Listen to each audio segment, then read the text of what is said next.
arming of Russia by South Africa with the vessel that landed in Simonstown is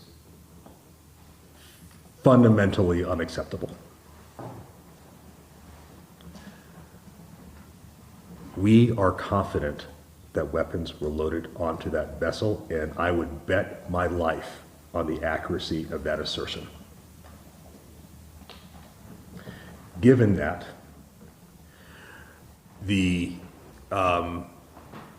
deviation from South Africa's policy of non-alignment by the actions of December 6th through December 8th are inexplicable.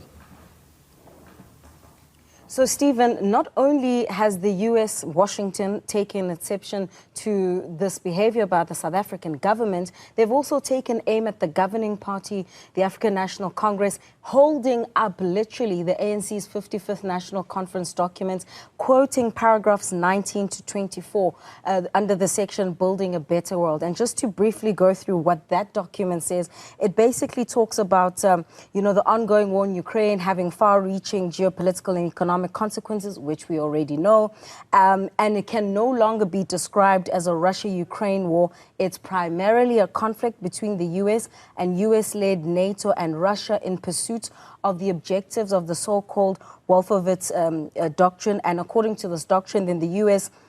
should not allow any country to challenge its own interest, in particular its own hegemony. So, and basically they're saying that this is the U.S. geopolitical strategy and has identified Russia and China as two powers that must be contained. Now, this is very important because the ambassador also mentioned, you remember those naval exercises in Richards Bay, Mosi II they called them.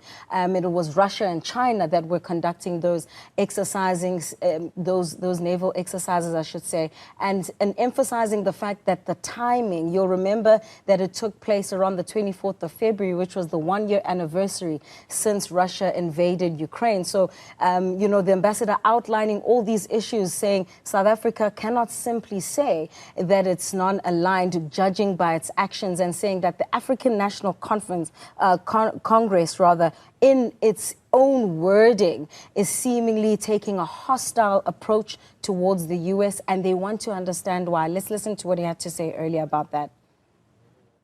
I think it's fair to say that our government found these remarks to be outrageous, patently false, and incorrect. What is even more disturbing than what was in the ANC conference document as related to the United States of America is what was not in the conference document.